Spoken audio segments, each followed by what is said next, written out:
300 Arena in Philadelphia, Pennsylvania, playing host once again to Cage Fury Fighting Championships. Tonight, it is CFFC 112. We're getting started here with our preliminary card on Facebook. We'll be on UFC Fight Pass and the UFC Facebook later tonight.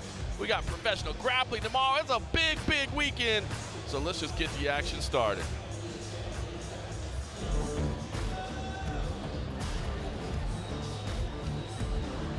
Our night kicks off with a pair of flyweights vying for the vacant next-gen belt. Let's get things started. The first of 3 title fights tonight. John Morgan here. Dean Thomas is with me. Proud to have you here, my man. And man, we're getting started right from the start. 3 championship matchups to get our preliminary card underway. Yeah, I love this, and I heard that all these guys that are in the amateur fights should be pros, would be pros anywhere else. Absolutely. So for them to be fighting here at the CFFC is a big deal. It's a big and I'm moment. honored to be able to call up the action. Absolutely. This is Matthew Heller, hailing from Brazil originally, Minas Gerais to be exact. Now lives here in the United States, up in Connecticut actually, fighting out of Teixeira MMA. He is making his CFFC debut tonight.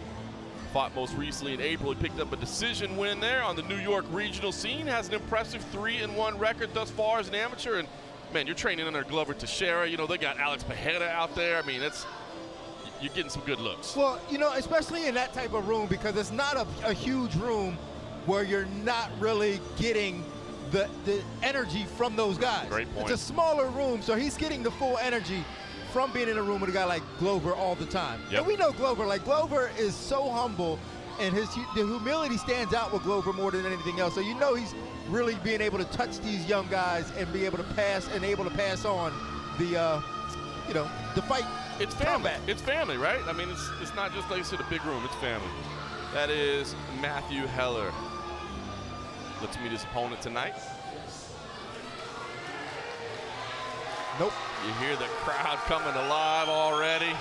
Early, this room is packed already for the first fight of the night. I'm just looking around for the first time. We've been in rehearsals and getting ready, and I'm just looking around. The crowd is filled in. This is Lleshi, just 22 years old, 3-0 thus far, part of that Dante Rivera BJJ squad, room full of killers there as well. Undefeated 3-0 thus far in his career.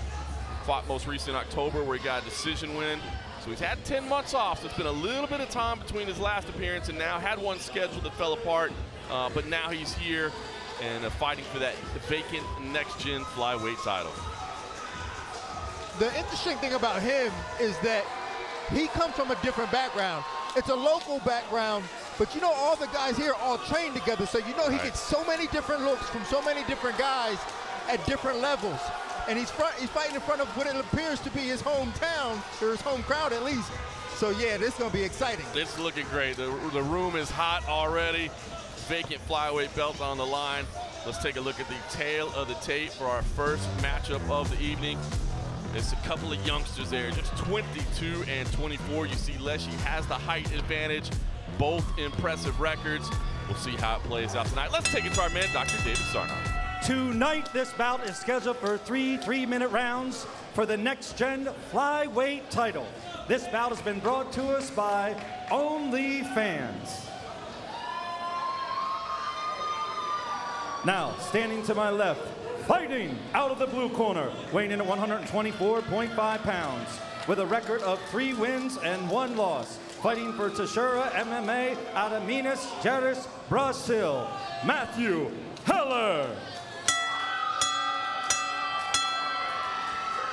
Now, standing across the cage, fighting out of the red corner, weighing in at 125.2 pounds, with an undefeated record of 3 wins and no losses, fighting for the Dante Rivera BJJ out of Howell, New Jersey, Lleshi. Referee in charge of the action once the bell rings, no nonsense, Keith Peterson. Keith Peterson in the house tonight as well. Jerry Lleshi, the black tights. Matthew Heller, the black trunks. But look at the squads on there. They both, Rivera, BJJ, Teixeira, MMA, and Fitness. I mean, come on. Well, solid squads. Now listen, I was just talking about the environment that Heller comes from. He's got Wellington Turman in his corner. It's incredible. Yeah. It's incredible. Meanwhile, you'll certainly hear Dante Rivera yelling at Jerry Lleshi as well. Bit of a legend around these parts, to say the least. And Lleshi on top right now, delivering some big shots. 3-minute rounds here in the next gen division, so a little longer than the 2 you start with early in your career. And right now, Lleshi having his way. Pounding away with punches early. See Heller trying to get a little bit of control right now. Bit of a half guard, but he's taking damage. Ooh, turn for the arm there. Slick little hips. It's still Lleshi on top right now in complete control 1 minute into this fight. Heller's still looking for that arm. Yeah, solid wrist control there. Lleshi pulling away quickly. Wisely so. Got his hand in the fence there. Keith Peterson not going to allow that, of course. More big shots being landed. See, this is the gamble that you play when you try to play a bottom game, because Heller is really content with being on the bottom. He's made no attempts to try to stand up. And he's keeping his guard high because he's looking for submissions. Yeah, there finally does scramble up. I think heeding your advice, because he was taking some damage. Jumped on the neck immediately. He jumps back down to the guard. Looking for this guillotine. Lleshi seems comfortable now. Elbow up high. He's off to the side, very different. He's got to be careful for the Von Flue. I was going to call it the Von Flue. The OSP. I like the Von Flue. Put them together, you know. Does escape from that, unless she's back on top. Heller had that guillotine briefly there, but now maybe trying to set up this arm triangle here on top. Head and arm choke, if you will. Heller's able to withdraw the right arm there. 40 seconds remaining here in this opening round. Heller had a moment, but it's been mostly Lleshi. Slick little move there. Controls that wrist once again. But on his back, Dean, as you mentioned, he spent a lot of time in this position. But the problem is, it doesn't really look like he's taking those shots clean, but the optics of it look really bad for the judges, so he's got to recognize that he's losing his fight right now, and he's got to really do something offensive. And that helps. The strikes from the bottom help. Completely agree with you there. Hear the clapper for 10 seconds remaining in this opening round. Again, vacant next-gen flyweight belt on the line. Heller trying to punch off his back, get something going, but that's a round that's certainly going to be in the books for Jerry Lleshi. Yeah, not a bad round for Jerry Lleshi. I mean, he got started off early, got going right away. I mean, if we look at here, got in deep on that double leg, gets the lift, and without much resistance from Heller, he gets him down. And then this is where the story really is told here, is that ground and pound, I think. And while the shots may not have been all that impactful, the optics of it really made the damage count look like it count. Now, as we see, Heller trying to go for the arm lock here, but he just wasn't tight enough. His hips weren't close enough, so he wasn't able to get that. Now we see Heller going for the guillotine here. Didn't have a great angle on it. He doesn't really put a lot into it because he recognized he doesn't have a great angle on it, but the good news is he didn't get caught in that Von Flue by going for that guillotine in that position. And I tell you what, if you're looking for some bright spots, if you're Matthew Heller, I mean, those 2 submission attempts that he did have were awfully quick. I mean, so he's got some quick moves to turn to these transitions to submissions, but I just don't think he wants to fight on his back the whole time. Well, the thing is, like, he's got a style that could work maybe so in the pros, but it's very difficult to do that in the amateurs because it's only 3 minutes. Limited time. And it's hard to get something going on the ground in 3 minutes where you can't really get him tired or you can't really trick him all that much. They engage quickly here in round number 2. Lleshi trying to slip around to the back right now. Can't quite do that, but does get the fight to the floor quickly. Heller immediately working from his back once again. This time he did try to offer a little resistance, but it didn't matter. Lleshi got him there anyway. And you can see he was trying to work up quickly this time. I think his corner told him the same thing. He can't stay there. Yeah, and I mean, he recognizes that he can't stay there, but it seems like he's having trouble with his footing. Both guys seem to be kind of slipping around and not able to establish a strong position. Well, here's a pretty strong position here. He got kind of trapped up against the fence, so that kind of helped him. Heller trying to move, maybe get to his feet, but has to be very aware as Lleshi's on his back, of course, trying to sneak in the hooks if he can. Heller doing a good job of staying compact and tight so he can't do that. But hard to offer any offense from that position, to say the least.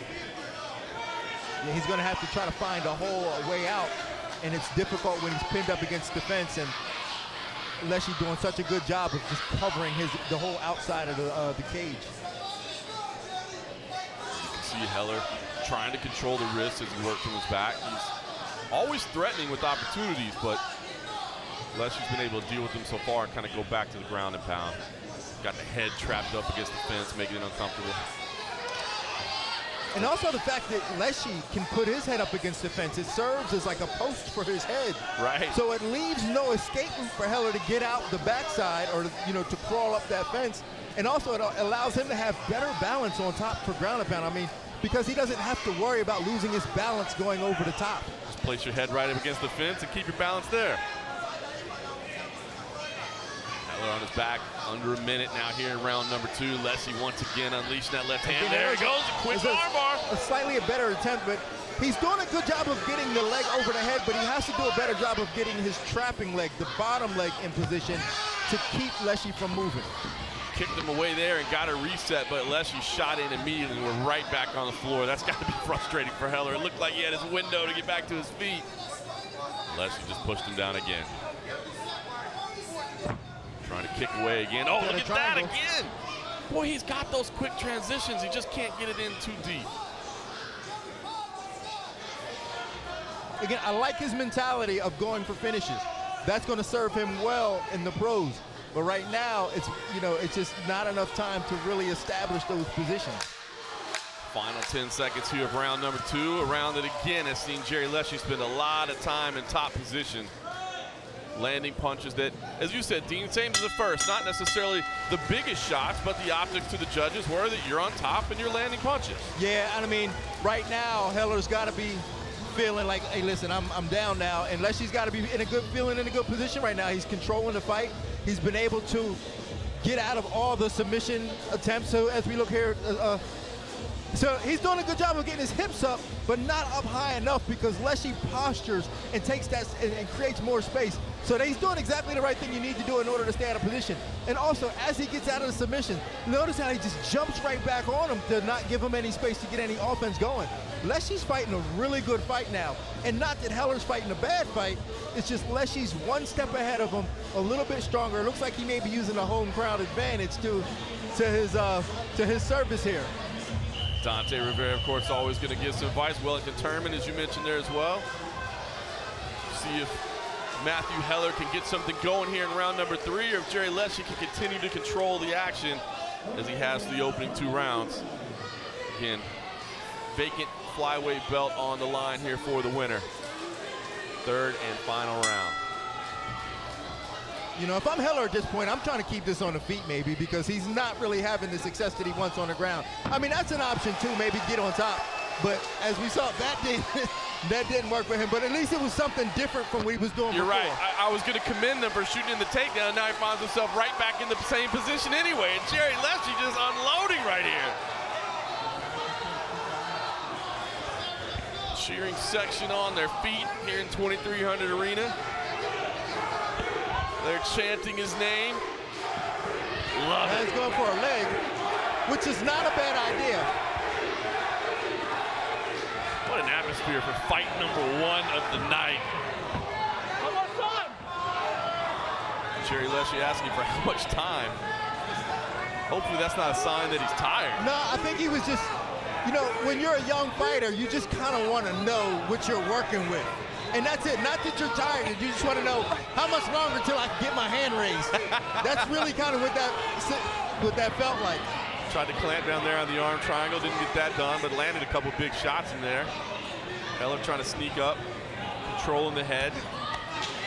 You know, I'm not sure what Heller's striking is like, but I wish now looking back, I'm wishing that he tried to keep it up on the feet because you normally have a better chance of knocking somebody out with 3 minutes as opposed to getting them down and submitting them in 3 minutes. Yeah, I agree. He needs a finish here. Yeah, he's finding himself in a bad spot halfway through the 3rd and final round. Lleshi briefly was inside control, now trying to take the back. Heller again doing a good job of turtling up, not allowing those hooks to set in, but still in a bad spot. He needs to get out of it. Does turn again. still just nothing offensive from Heller at this point. Kicks back to his feet, but Lleshi shoots in immediately again. You touched on it earlier, Dean. He doesn't allow any space whatsoever. Yeah, he doesn't allow any space. He doesn't, he doesn't let you get anything going to start any momentum. So Heller hasn't even been able to put transitions together because he hasn't been able to establish a solid position to where he can branch off from. As you said, just phenomenal performance from Jerry Lleshi. Controlling. He turned to the arm. That was tight. Boy. But again, just not having that bottom leg. A lot of times we look at that top leg, and if that gets in position, here comes the armbar. But that bottom leg has to be in position as well. I mean, credit to Heller for trying to make something happen to the very end. Again, his hips are quick, but one more shot. Can he get maybe a triangle, maybe an arm here late? The Hail Mary, come from behind. Listen, I love his mentality of continuing to go for submissions. I mean, this is what we see that makes Charles Oliveira so dangerous, is that he does have all those submissions on his back. He tightens them submissions up on his back, becomes more threatening. He's a threat. I agree. Not a terrible performance from Matthew Heller. He can take some good things out of it, but a very controlling game from Jerry Lleshi, and I think pretty clear that he's going to walk away with this next-gen flyweight belt. Fired up there, gets some love from the coach, Dante Rivera. See Matthew Heller a little bit frustrated, I think. Understands he just spent way too much time underneath. Had some moments. Yeah, we're gonna take a look at this action here. We see Heller getting a little frustrated, goes for a shot, but it was kind of a bad shot, a little far away. Lleshi saw that coming a mile away, reversed him, picks him up from his guard and drops him right where he wants to, right up against the fence where he knows that Heller doesn't have a lot of movement to really do much. But Heller still staying in this fight, still strong, goes for the arm lock here. This might have been his best attempt for the arm lock in the fight, but Lleshi saw it coming a mile away, was aware of it, gets out, and it looks like he's going to walk away with this decision. Pretty easy. So. As you said, nice submission attempts from Heller, but Lleshi just addressed him instantly every single time. So impressive stuff there from who we believe will be the next champ. Dr. David Sarnoff does have the scorecards in his hands. He's walking his way. I think we're pretty confident who's getting their hand raised tonight. But let's take it to Dr. Dave to make it all official. Ladies and gentlemen, after 3 rounds of action, we go to the judges' scorecard. All 3 judges have the fight 30-27 for your winner by unanimous decision and the new next-gen flyweight champ, Jerry Lleshi. Crowd on their feet for Jerry Lleshi. Congrats to the new champ, another one of the latest group of killers coming out of that Dante Rivera BJJ Academy, man. They just continue to line up talent after talent after talent. Jerry Lleshi moves to 4-0. He's carrying that beautiful CFFC next-gen belt as well. Great performance. Phenomenal stuff there from the new champ. And listen. Yeah, he looked good. He looked really good. Not as good as Dante Rivera's teeth, though. Oh, my God, that thing was bright. But that's a high level, though, man. You can't necessarily get there. All right, CFFC 112 tonight. We're having fun tomorrow night. Don't forget, Fury Professional Grappling 5. Cannot wait. Bruce Leroy is back. Alex Caceres against the Carpenter, Clay Guida. We got that main event rescheduled. And, of course, your boy, Eric Anders, is in the house against Andre Petrosky. So a couple of fantastic fights in our featured bouts tomorrow. And just a loaded lineup of the best professional grappling that you will ever see right here in the same building, 2300 Arena, Philadelphia, PA, tomorrow night. Looking forward to that. Those grappling cards are fun, Dean. Yeah, I can't wait. I really want to see Clay Guida and Alex get going. It's an honor. The Hall of Famer, man. Can't wait to see that. But we got a lot I want to see tonight, including this one right here. It's the next-gen bantamweight title on the line. It's champ Riley Palmer. He's seeking the first defense of the title, but he meets a challenger on a hot streak in Steve Phelan. Bantamweight belt up next.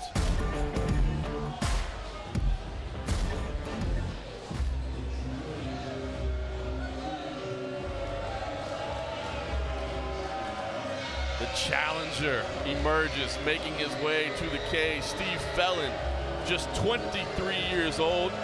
Did fight in the CFFC cage way back in CFFC 95. He lost there, it was a decision loss. It's pretty interesting. He opened his amateur run with 2 straight wins. Then he had 3 straight losses, and now he's 2-3 at that point. You say, well, what do we got here? All of a sudden, he's on a tear. He's got 5 straight victories, including 3 first-round knockouts, and he's fighting for the 5th time this year, Dean. Sometimes you just figure it out. I mean, really, it is. You climb the ranks and you plateau, but then one day you just flip the switch and you just figure it out. And you have those moments throughout your career. This might have been his first big one, where he said, you know what, I'm losing. I don't know what it is. I got to figure this out. Yep. He figured it out overnight, and then he's been on a run ever since. I love it. I love it. And that's what, to me, the amateur ranks are all about, right? Is getting that experience and learning those lessons and getting to that point. And I know guys, listen, I know guys are in a rush to get to the pro ranks as fast as possible. I understand. They're trying to make a living doing it, but these valuable lessons can really be beneficial to you. You can't learn them in a book. You can only learn them by doing it in front of a crowd like this one. Steve Phelan looking to claim that next-gen bantamweight title.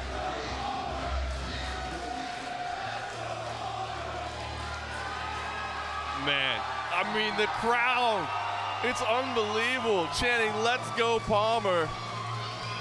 Unbelievable show of support tonight inside 2300 Arena. The best dressed corner in the game as well. Eddie Torres behind him, but that's Riley Palmer. Just 23 years old, undefeated thus far, 4-0. All 4 of those taking place here in the CFFC Next-Gen division. He's fighting for the 5th time in the past 13 months, so not quite on the tear that Phelan is, but has looked. I'm soaking it in. I'm trying to talk about this guy, how good he is, but I just want to soak in this crowd as well, man. On their feet cheering for Riley Palmer. But yes, undefeated. If there's a knock to be had, it may be that it's been 4 decisions, but they have been 4 very clear-cut decisions in which he has been in complete control of the fight. Well, he's still learning. He's still getting there. But the one thing that he does have, and that's crowd support, and that's important for this game because you got to be able to relate to people if you want to be successful in this game. And it's already showing that they love him. He's relatable, and he can fight. He's a winner, and let's just see if he can get it done tonight. I love it. Looking phenomenal in here. Now, I just hope the fire marshal doesn't show up, man. We got a lot of tickets sold tonight. That is the champ, Riley Palmer, looking to stay perfect. I mean, look at this crowd, and they're all for him. I remember when I was an amateur, it was like 3 people in the crowd. You're like, could you get your family in there, maybe? Look at Eddie Torres over there in the suit, too. All right, let's take it to the tail of the tape for this bantamweight matchup. Title on the line. You see youngsters, just 23 years old. Similar height and weight, of course. The record is what you see. Undefeated Riley Palmer, but don't forget Phelan on a 5-fight win streak right now. Let's take it up to Dr. David Starkey. Tonight, this bout is scheduled for 3 3-minute rounds for the next-gen bantamweight title. This bout has been brought to us by Terp Boys.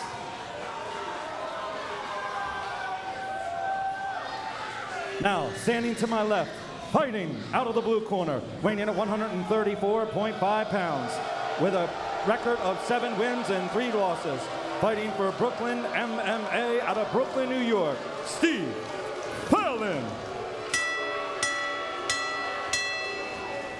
Now, standing across the cage, fighting out of the red corner, weighing in at 135.8 pounds, with a the fighting record undefeated, 4 wins and no losses. Fighting for John Marquez MMA and Team Taino out of Richboro, Pennsylvania, the reigning, the defending, the undisputed next-gen bantamweight champ, Riley Palmer. Referee in charge of the action once the bell rings, David Osagai. All right, David Osagai will oversee this bantamweight title fight. The champ, Riley Palmer, in the black and white. Steve Phelan making a statement in the UFC Venom. The blue Yeah, I know, right? I like it. I know where I want to be someday. I might as well start wearing the uniform now. Inside leg kick there, and there's the takedown. That's what Riley Palmer does. Wow. Huge takedown right in the side control. to me, it was a matter of time before that happened, but that happened a lot faster than I expected. Yeah, you didn't know a matter of time was going to be 6 seconds. Unbelievable. And look at this, full mount. Well, just as I say that, Phelan able to regain half guard. Well, I think that's still a good position because now he can punch from here. Oh, had to watch that inverted triangle there from underneath. But side control once again, as you said, looking to strike right away. Pinning down that right arm as well. I mean, I love some of the things that Riley Palmer's doing, like his transitions and his ability to control when he needs to and then punch when he needs to.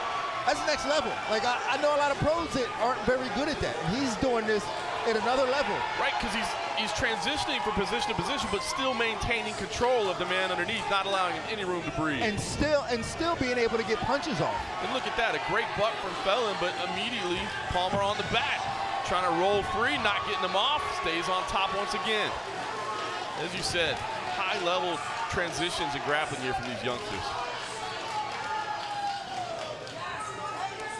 You know, one of the problems with Phelan is that he's using overhooks and underhooks and holding on. So as he's creating space, he's still holding on to him. He needs to frame and create space and maintain that space with his frames.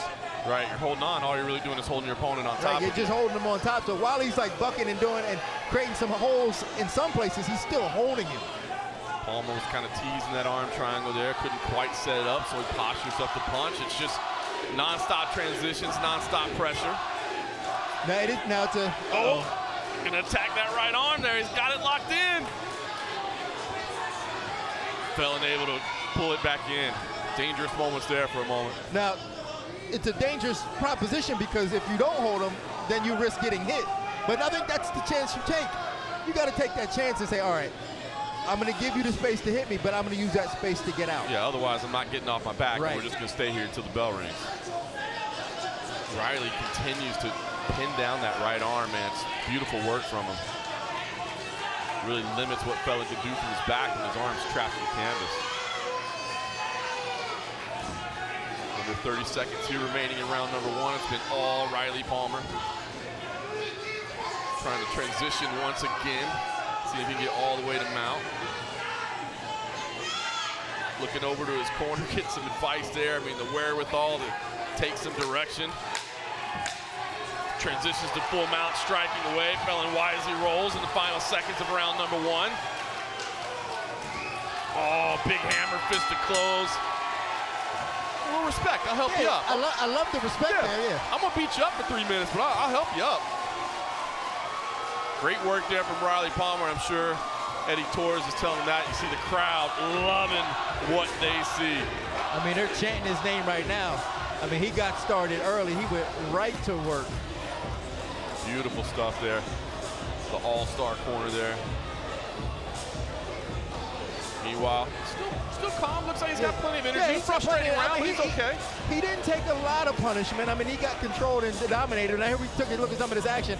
Riley Palmer gets started right away. He shoots a really quick double, uses the cage in order to get deeper, gets that big slam, then starts to get to work right away on some ground and pound. But, I mean, this is just beautiful being able to maintain control here.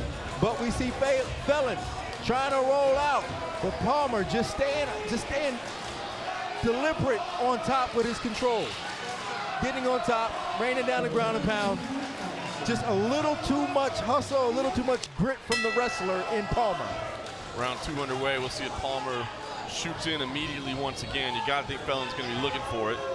And that's dangerous for Phelan, right? Do you not strike while you're here because you're so worried about the takedown? No, well, Phelan needs to, he needs to really, like, just show him some knees. Just give him something to think about before he, like. But Palmer Palmer has done this before. Yeah. I mean, it's clear. Look at this. Gonna run him over to his corner. Slams him to the canvas. Big takedown for Riley Palmer. Matt Hughes-esque right there. Yeah, just great control. But what I like about that takedown was that Palmer did not necessarily rush that, and he punched his way in. Right. He punched his way moving forward, so it gave Phelan something to look at before he took that shot. Just when Phelan thought, okay, he's going to strike with me. Nope, he's in on the hip, lifted me up, walks into his own corner, slams it down. Eddie Torres, Ndregjoni going to walk him through the steps. I mean, that's incredible to be able to get that kind of advice right there. I'm not struggling to hear it one bit. I mean, and that's one of the bigger advantages of being a wrestler at this level is that, you know, if you're not a wrestler at this level, I mean, it's going to be hard to compete, and we see the disparity here. Big left hands landing there. That first would hurt him a little bit, I think. Yeah, that might have been the most meaningful shot of the fight. See Phelan trying to posture up. Gets to a knee. Just been very frustrating for him.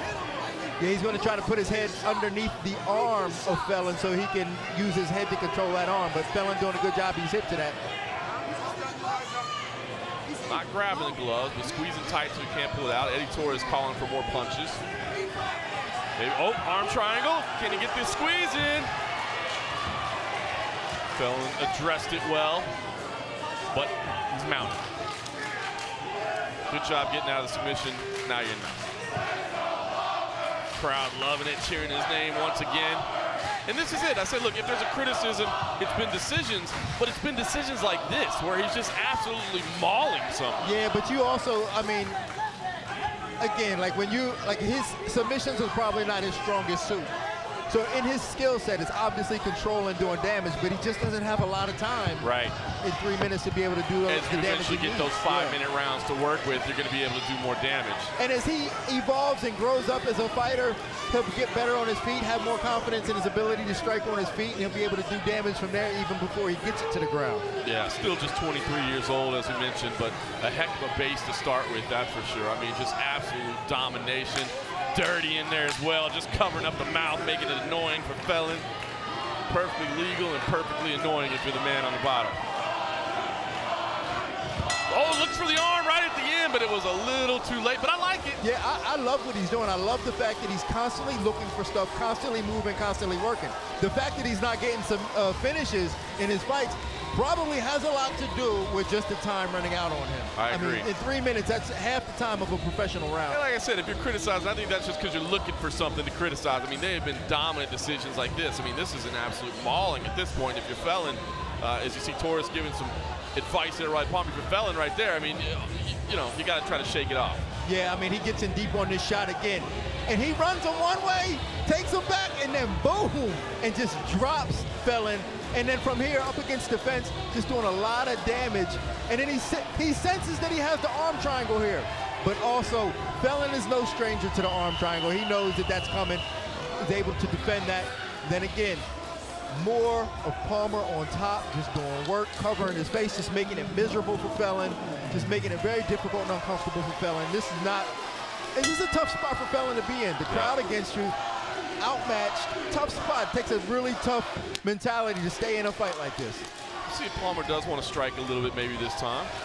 Flash some of those skills a little bit. That's Phelan looking for the takedown. Palmer says no. You know, and Phelan is game. I mean, if you were to ask him, he probably is not thinking he's down because he hasn't really taken any big shots.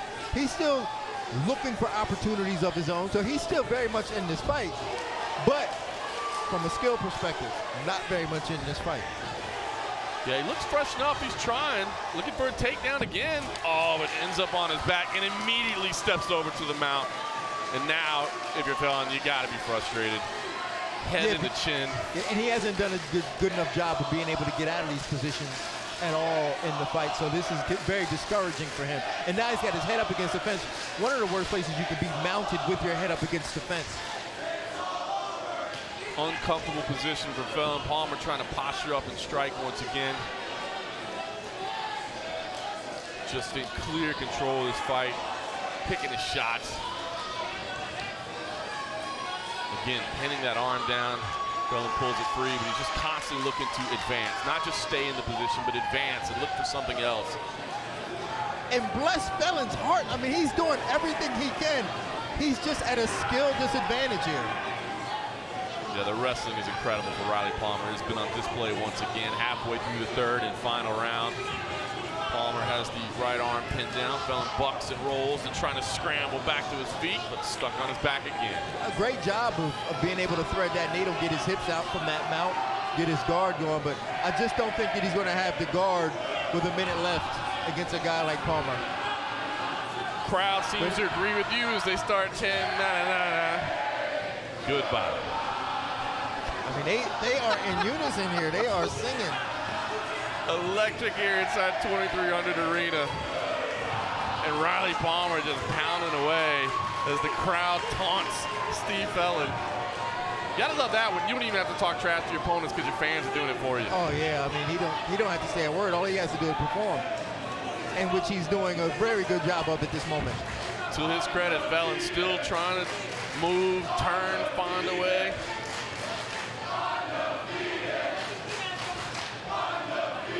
Undefeated, the latest chant coming from the 2300 arena crowd. Team Riley Palmer rose by the fight. And again, Phelan gonna roll to the top there, maybe. But not for long. Trying to sacrifice throw there, doesn't quite work. Final seconds here. I mean, Phelan tried. Yeah, listen, props to Phelan. He gave everything he had. It just wasn't enough. It's just one of them nights where you go out and the guy is just better. That's all that was. But his mind, his head stayed in the game. I gotta give Phelan his props. That's a fighter's fighter. He came to fight and he did everything he could. He was just outclassed. No question about it. Great performance once again from Riley Palmer, who looks very obviously to move to 5-0 and have the first defense of that bantamweight title in the bag. We'll of course wait for the judges to tally their scores, but I can't see how they could see it any other way. And Riley barely breathing hard. You see Phelan there frustrated, but another learning lesson. You just say, well, no more skipping wrestling day. As we look at some of this action here, Phelan trying to get his own takedown of his own, almost gets it, but the wrestling ability of Riley Palmer was just too much. And you could tell he's the much experienced, more wrestler. He tries to take another shot, but Riley Palmer able to reverse, better on the ground, able to have better control. He's got the control position, has back control here. Just a little too much pressure. But Phelan almost getting the top, but just not enough. Just not enough. And like we talked about earlier, John, Phelan did everything in his power to stay competitive in his fight, but it just wasn't enough. And when you're up against a guy who's just better, sometimes you just got to eat it and say, I'm just going to give everything I got. Impressive work once again from Riley Palmer. Let's take it to our man, Dr. David Sarnoff, to make it official.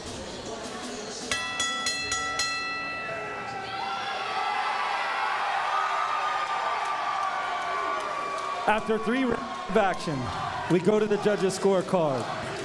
All 3 judges have the bout 30-27 for your winner and still the Next Gen Bantamweight champ.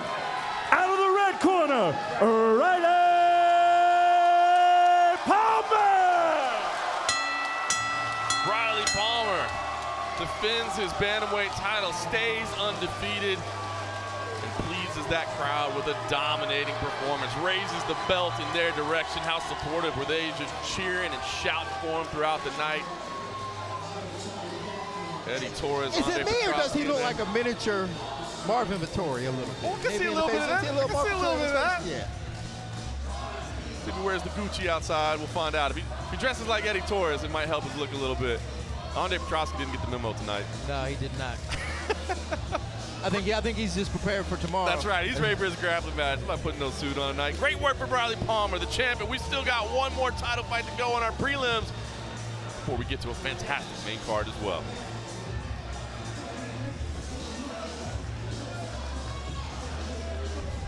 Riley Palmer doing his thing, man. Riley Palmer showed up tonight.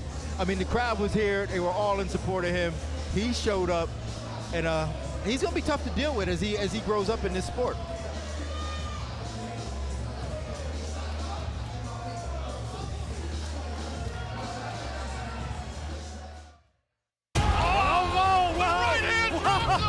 That is it! Grabs the ankle. Wow. That is risky, but look at this big Sam. He's going to throw it in his corner. Up against the cage.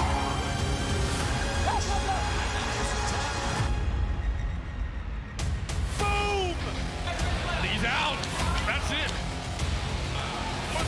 Needs to move. That's it.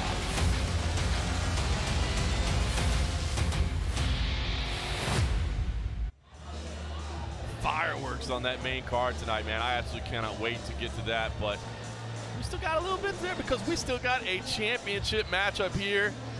our final next-gen bout of the evening, and it is undefeated champ Luke Fernandez seeking the second defense of his title when he faces the most experienced opponent of his career thus far in Reeves Davis Jr. Next-gen light heavyweight belt on the line.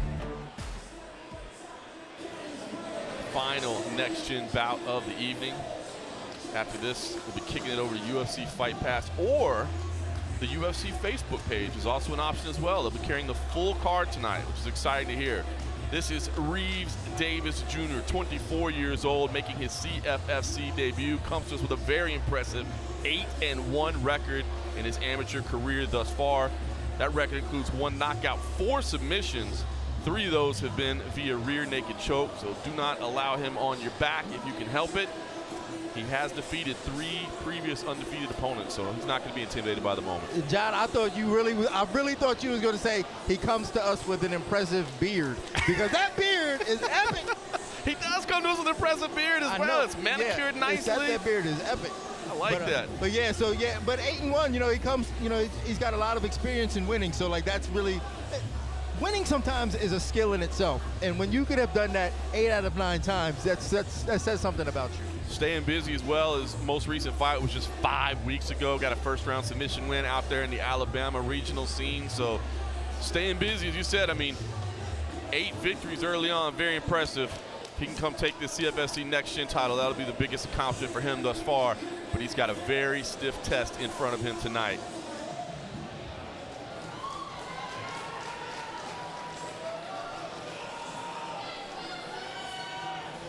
Looks like we got another local guy, huh? We do. A Dante Rivera BJJ product. I told you they got a room full of killers. Luke Fernandez is one of those, the reigning champ, 27 years old. All 5 of those wins coming right here in the CFFC cage. He got eyes like Vinny Chase from Entourage. He does. I've never noticed that before. Great. That's why we brought you in, D. Thomas. Those observations. I recognize like the little dumb stuff that no one else can see. 1 knockout and 3 submissions among his 5 wins thus far. Fought most recently in May. That's when he defended the next-gen title against Damir Rapa. He's now seeking the 2nd defense of his belt. All 3 of those submissions have come in the opening round, a rear naked choke, an anaconda, an Americana. So he's shown us a vast variety of submission skills. And like I said, in the first round, and in the first round in the amateur ranks, right? So it's even more impressive because you're getting it done incredibly quickly. So a lot of people have this man, Luke Fernandez, tapped for greatness, but he's facing the most experienced opponent of his career thus far to date. Yeah, I mean, we're going to be able to tell a lot, and sometimes I can tell a lot just by how they walk. And Reeves Davis, when he walked in and he started shaking his arms out, he's very loose, he's very calm. So he's not intimidated by this moment. And I like the fact that he's not intimidated by this moment, because that means that this is going to be a great fight. I love it. Stiff test for everybody as they make their way up. We'll take a look at the tail of the tape for our final next-gen bout. As you see, Luke Fernandez, 27 years old, Reeves just 24, but more experience, a little bit taller as well. Let's take it to Dr. David Sarnoff. Tonight, this bout is scheduled for 3 3-minute rounds for the next-gen heavyweight title. This bout has been brought to us by SC Arms. Now, standing to my left, fighting out of the blue corner, weighing in at 202.9 pounds, with a record of 8 wins and 1 loss, fighting for 10th Planet and Team Remedy out of Dauphin Island, Alabama, Relentless Reeves Davis Jr.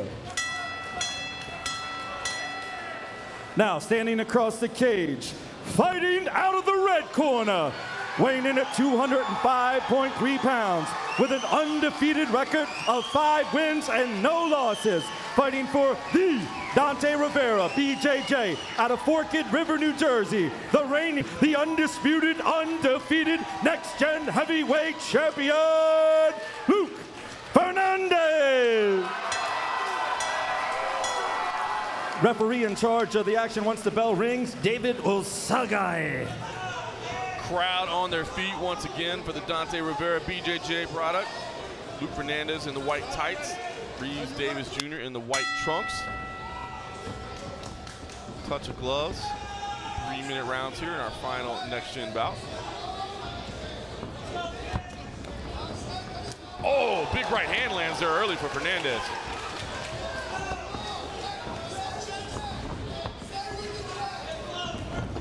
Davis took it well, though. I mean, he ate that right hand. He took it well. And that was a clean shot. But he's got to be careful coming in. Oh, another left and a right. Oh, clipped him there with the counter, I thought. Strikes being exchanged early. Both of these guys eating them early shots, the counter left hand and the counter right hand from each guy, which is interesting as southpaw and orthodox fight because those are the most dangerous weapons that they have. But you can see Davis Jr., I mean, as you said, not intimidated by the moment, not intimidated by the aggression. His experience really showing here early. He's walking forward right now. Misses a big left hand. Yeah, I think Fernandez was a little shaken up by that punch. I agree as well. Changed levels though, drove through, got the takedown. Now he's going to set up in top position here. Half guard underneath for Davis Jr. Fernandez just pushing down on the jaw. Again, these guys just making it uncomfortable for the other guy. I've always had a saying, both guys can't be comfortable. So if you're on top, you need to do whatever you can to make it as uncomfortable as you can for the guy on the bottom. Davis Jr. trying to get to his feet, taking some right hands in the process, but he is able to get up. Lands with the counter left there as well, so nice work from Davis. Fernandez controlling. Briefly had that tie clinch.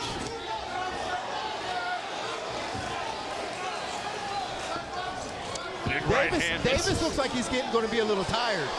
Oh, and he dropped him with a knee there. And you're right, as the early energy has it worn on him.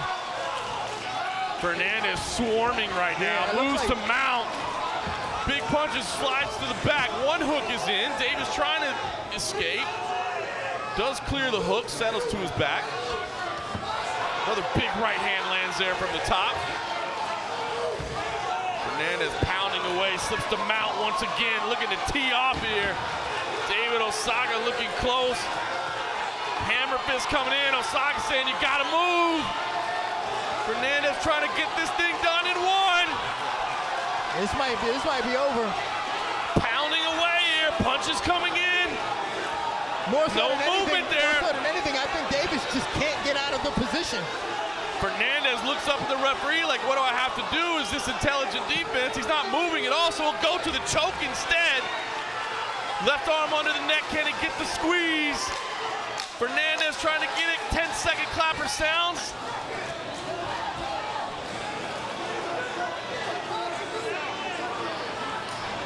And Davis Jr. survives, and that's the only word I'll use, survive. Davis Jr. better send the referee a Christmas gift because he probably should have stopped that. I completely agree. Yeah, and he got lucky that they didn't stop that. You know, and we'll see, too, what happens here in the corner. Maybe he won't come out for two. I mean, he just looked like he was done to me. I mean, not to take your job away from you, of course, but he looked like he was done to me. Watch him come out and get a head kick knocked out. He's going to come out and get a head kick. And I'm going to say exactly what they said to me. That didn't age well. Well, you see him getting addressed there, and the doctor is coming to take a look. Yeah, we see it. He looked like he was shook up from a punch, shoots in for the double, runs it right to the fence, gets on top. Then we saw that knee, that big knee there took a lot of wind out of the sails of Davis. Davis on the bottom here, just taking and eating a lot of punches. To me, it looked like it was still trying to recover at this point. I don't know how much he has left, but he's on his feet. Yeah, to his credit, he's off the stool and looking to go that right eye. You can see the mouse under there, some real damage. We'll see what Luke Fernandez does, or Davis Jr.'s got something in store here. I told you Fernandez looked like a real talent. You certainly showed it there. Davis Jr. showing his toughness as well. Look for that right hand to come out. I knew that was coming.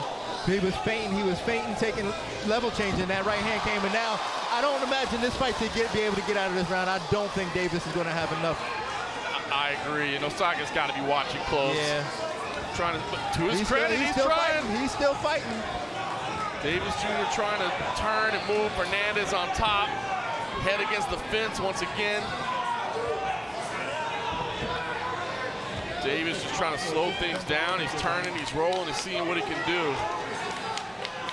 Fernandez just picking his punches right now. But he's taking a lot of punishment. Yeah, you saw that damage around the eye.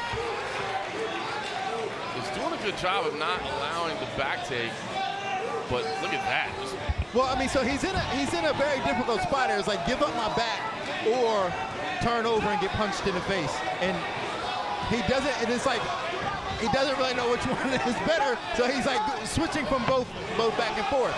Yeah, and look, Osaga's got to think about stopping this. I think this is going to be over pretty soon. To me, this is not intelligent defense, just turtled up. And I mean, this is just self-preservation, but this is not anything to fight back. I mean, every time it looks like Osaga wants to step in, he moves a little bit, but blood's starting to stream out now as well. He wanted to throw that knee. I think Osaga went to the reffing school of Mario Yamasaki. Let him fight. He was like, oh, and he just waves it off right there. He heard me. Interesting time to wave it off. I don't know if Davis gave him a verbal indicator that he was done, but Fernandez disengaged, and that's when he waved it off. I mean, I'm not arguing with the stoppage. No, the timing was a little weird. The timing was weird, but I think that you know, especially as an amateur, you kind of have to side a little bit more on caution here. Yeah, even as a 10-fight veteran in the amateur ranks, you're still an amateur. In the professional ranks, I say, man, you know, he's fighting for a paycheck, so let's make sure he gets that. But nice work from Luke Fernandez, and you see, yeah, the damage there. Doctor's taking a look at Reeves Davis Jr., who again showed his durability, showed his toughness, was not intimidated by the moment, did his best, but we told you Luke Fernandez looks like a real talent. So let's look at some of the action. He pins him up against the fence, locks his hands, gets the takedown, and from that moment on, I mean, it was just one-sided traffic, one-way traffic here. Just Luke Fernandez on top, having his way, and we see Davis looking at the blood on his nose, and at that moment, it almost was like, you know, I think maybe I've had enough, and if he didn't have enough, Luke gave him a little bit more as he looks at, you know, the ref, I think the ref may have looked down at the face of Davis and saw that he'd won it out, and waved it off at that point, because it could have gotten really ugly for him. I agree. And I think the ref did a good job of stopping it when he did. Could have stopped it earlier, but he stopped it when he did, and that was a good job by the ref. Yeah, weird timing because it was as he disengaged, but that man wasn't going to stop right there. The damage was going to continue. That's evil Vincent Chase. Great win there from Luke Fernandez. Moves to 6-0, defends the belt, and I gotta imagine the pro debut is probably coming very soon. He waits for Dante to make those calls, but I'm gonna make it for him. It's time for him to go. Take it to Dr. David Sarnoff and make it official. Ladies and gentlemen, this bout was stopped at 1 minute and 37 seconds in the second round. Winner by TKO due to excessive strikes out of the red corner, and still the NEXTGEN heavyweight champion, Luke Fernandez.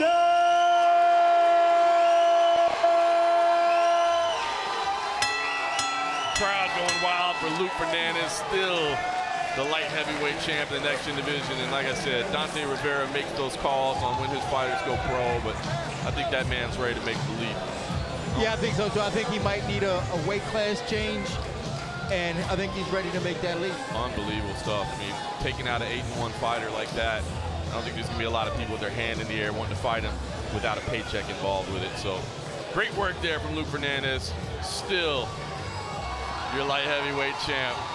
And this building is electric as we wrap up our NEXTGEN bouts. Don't forget, tomorrow night, Fury Professional Grappling 5, Bruce Leroy, the Carpenter. In the main event, your boy, Andre Petrosky, the co-main. That's tomorrow night on UFC Fight Pass. Can't wait for that. But of course, later tonight, the main card for CFFC, I'm gonna call it UFC 112, CFFC 112. We've got a phenomenal fight there. Frank Wells versus Jose Perez for the interim featherweight belt. It's gonna be nice. We still got some prelims to come. Fight Pass or UFC Facebook.